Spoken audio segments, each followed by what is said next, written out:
starts with a ring and ends with a kiss. The definition of marriage is the legally or formally recognized union between a man and a woman. In some jurisdictions, this also includes two people of the same sex. Although the meaning and intent behind marriage has changed over the years, the process is still relatively the same. A ceremony is used to bind two people into a legal contract.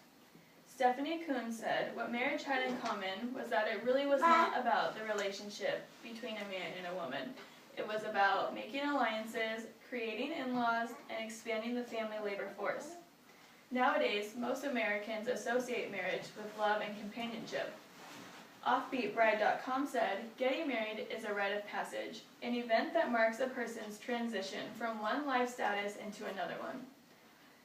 The biggest part of getting married is the wedding, and the biggest headache of the wedding is planning it.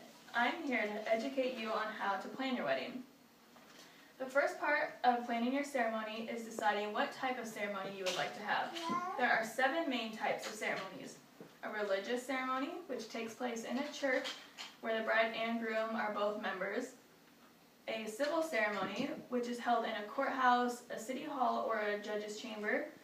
A formal wedding, which is elaborately decorated and usually has over 200 people in attendance.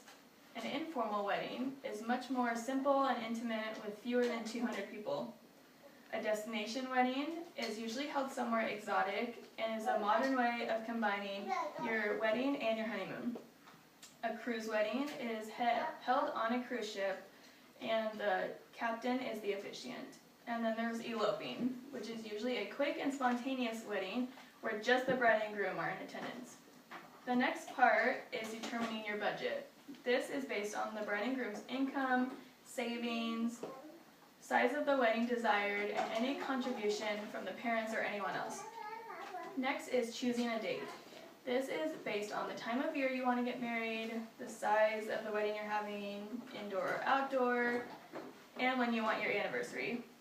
Finding a location and venue is next. This is one that a lot of people say is the hardest. This is based on availability, price, time of year, and when you want to get married. This is a visual to get an idea of everything that is needed to plan a wedding. It starts all the way from 10 to 12 months, and it goes all the way to after the honeymoon. As you can see, there's a lot of things, which I'm going to go over in detail. The key necessities that you need for a ceremony are making a guest list, having a bridal party, and having all the attire for the bride, groom, and the wedding party. For an actual ceremony, it must have a declaration of intent, which is the I do, and a declaration of marriage, which is the kiss. WeddingBee.com did a poll, and they asked 100 people what was the hardest part of planning a wedding. The most thing that people said was the hardest was the reception. Although this is said to be the hardest part, it doesn't have to be if you know what you're planning for. So for the reception, you need to know if you want indoor or outdoor. If you're choosing outdoor, you need to have a backup plan for if it rains or if it's really windy. And then it's broken down into 2 other parts, sit-down meal or a cocktail party. For the sit-down meal, that's definitely the more traditional way. It's easier to have speeches with it, but it can feel overplanned and stuffy, and it's the more expensive route. The cocktail party is the more modern and hip way. It costs less, but it can feel pretty disorganized. A receiving line is another thing that's usually part of a reception, but it doesn't have to be. It can give you a chance to greet all your guests and for them to congratulate you, but it also can take up a lot of time and become tiring.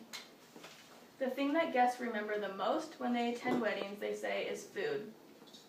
There are 3 main serving types: buffet style, family style, and plated meals. The rest is just a matter of personal preference. Other traditional aspects of a wedding include the garter removal, the garter toss, and the bouquet toss.